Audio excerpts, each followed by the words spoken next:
Well, that next year, 2020, after you signed, you moved away from Baltimore. And you said, it's the best advice my mom ever gave me was to move away. And I made the decision when I got the paper to do it. Yeah, but then I ended up moving back home. And that shit was probably a bad idea too. Feel me? So I lived in Atlanta for like 2 years. Then I ended up moving back home and stayed until 2023. Still like, what, 2022? Yeah, like 2022. And I got out there and I moved to Vegas. Yeah. No, I moved to Vegas 2023, I think. Like a little bit after 2023. Early 2023. Yeah, hell yeah. Beginning of 2023, I moved to Vegas. For real. And I'm like, hell yeah, I'm gonna just stay out the way for real. Because when I went back home, I felt like I was antagonizing. I was making doctors and counter, and I was still like going up off a lot of music at that time, and still like well known, like not as much as I am now, but I was bubbling.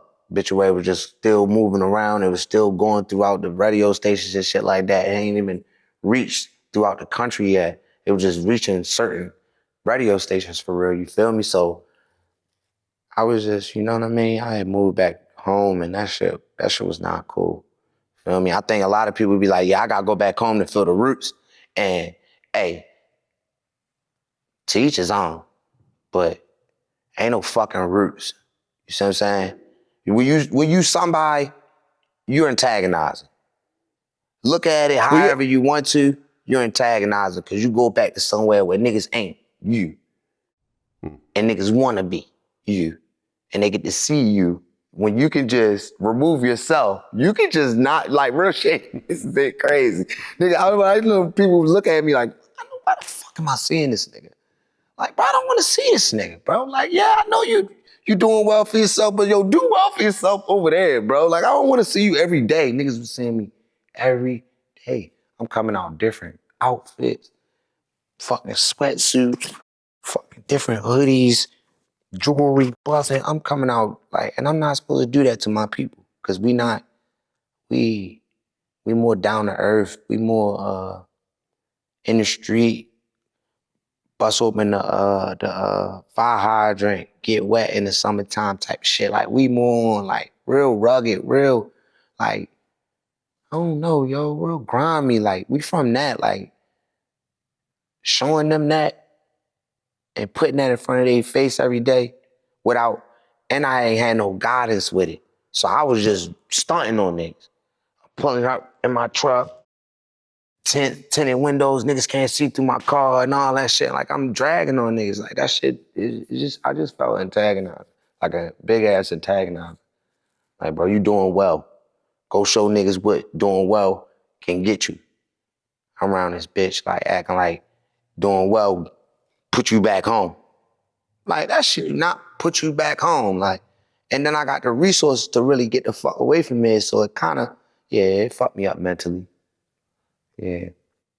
Yeah, I mean, there's a famous interview I did with Boosie, and he talked about how he had to move out of Baton Rouge, and he called it hypnotized with hatred. He said that everyone around him being out there just kept reminding people that they're not doing well, and people start getting angrier and angrier, and then more and more problems, to the point where he just said, forget it. He moved to Atlanta and got a big mansion out there, and he comes back and visits, but he said he can't live out there anymore. And he also said that most rappers get killed in their own city.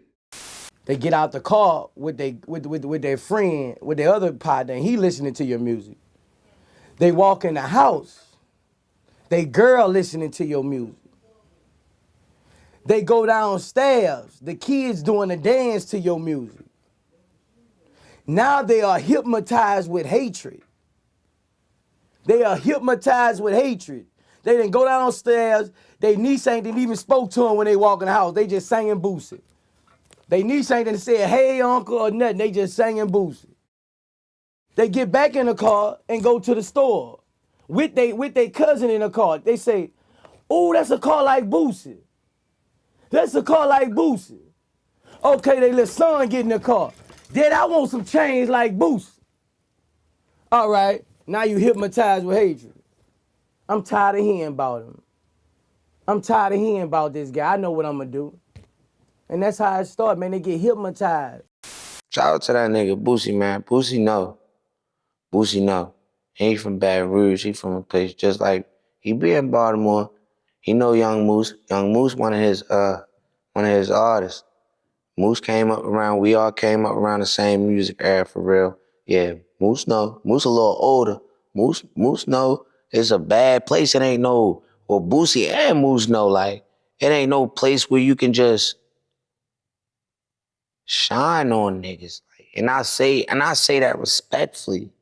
I don't say that so like, oh, niggas don't need to see no diamonds, or niggas don't need to see. No, we do. We do.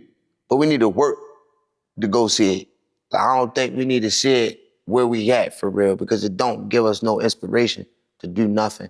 And it don't give nobody riding past us that don't got that shit down a couple blocks down. It don't give him no inspiration but to want to kill us right here. For real. That's how Baltimore is. Niggas don't want to take nothing from you. You be lucky to even like walk away from certain situations. So 9 times out of 10, nigga done killed you, ain't even get to get the chain off your neck. Just didn't want you to have it. The real shit, Vlad. I got some angry ass people in my Listen, city, yo. I used to go and film interviews in people's neighborhoods and people's, home studios and all that. After a while, I'm like, this is too dangerous, man. Like, guns are getting pulled out, shootings are happening nearby. I said, nah, you got to come to my studio where it's safe. I'm not fucking around anymore. I'm too old for this shit. Real, yo. Real, yo. Shit gonna get bad for a nigga. And there's trenches everywhere. But it ain't too many glorious places that you can go, like Miami. Miami, you can go down there. There's trenches down there, but it's sectioned off places that you can go and enjoy yourself, and them niggas will allow you to do that because this is where that happens at South Beach, for instance. You not got nobody down there trying to disturb you, yo.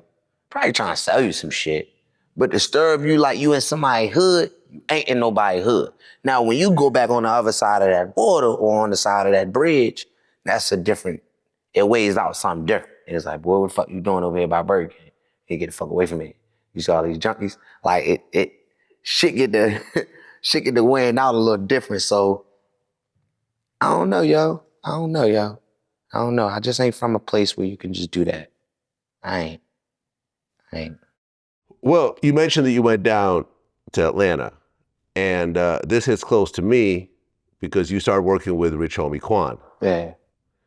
And I actually did Quan's first interview ever when Some Type of Way came out.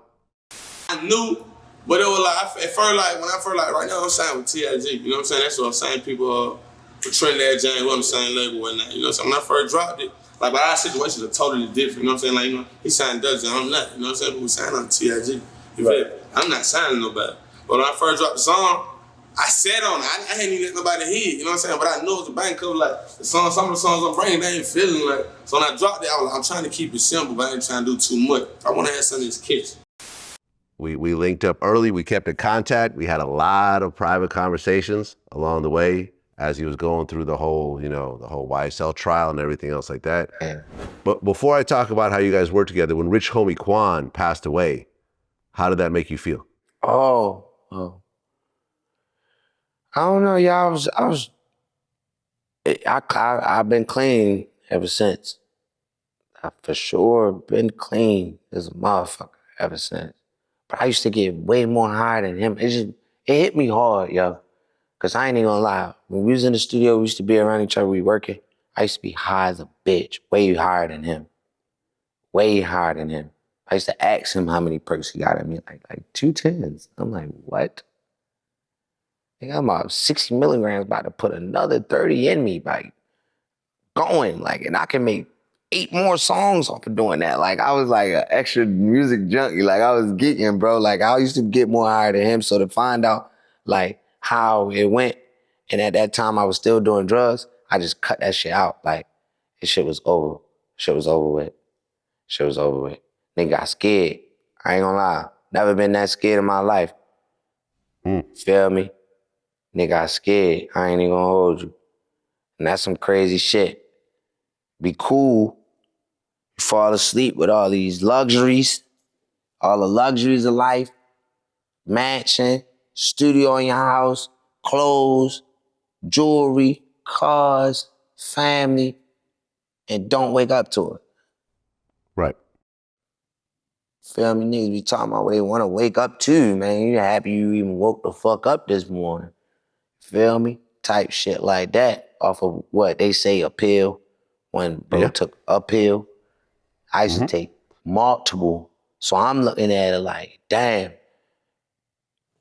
one of the three could have been one of a bad one. And I could have just been out of here. Yeah, it fucked me up. Fucked me up. Right. Do you know how old he was when he died? Like 28? 34. 34. I didn't even know he was in his 30s. Yeah. I didn't know he was that old. I ain't gonna lie to you, that's crazy. I ain't even never get to ask him, yo. I ain't want to ask him, yo. I used to look up to him so much. Yeah, it was just, yeah, for real. I looked at the Rich that much. The nigga, man. Rest in peace, man. Good 80. dude. Just a good dude. We did a bunch of interviews together. We had a bunch of phone calls together. And yeah, when I found out he passed away at 34, that shit killed me, man. Because like you're right, he had everything. He had fans, he had family, he had money, he had kids. He was generally happy. You know, the YSL trial was going to end in a little bit. Like, he was getting back to his career. And to just check out that early over some bad drugs, yeah, man, I'm glad there was a wake-up call. Because at the end of the day, every tragedy, I think that we could learn a lesson from. And the fact that you stopped doing everything at that point, that's big. I ain't kicked the cup. I probably like, you feel me? I be working out, so it's kind of hard to, you feel me, fuck with the drink and go to the gym. So every once in a while, I do like sip a little bit, but other than that, nah, fuck no. Get some shrooms or something like that. Some shit that's coming straight from Mother Earth for sure. Pumping the weed in me, extra pumping the weed in me. But other than that, nah, big dog. Nope. Well, were you guys doing a mixtape called My Name Quan? It was. Did that ever come out or no? We was gonna name it that. And we ain't even never get to put it together all the way. It's crazy, yo. We was letting each other hear unreleased songs. Funny part is I probably done already dropped a couple of the unreleased that I let him hear. But I wasn't even, he let me hear like 2 songs, bro, and I still remember it. And I just like, it won't leave me. Like, I want to still hear it again, but how, like, I don't know, that shit crazy. That shit crazy, bro. That shit crazy, bro.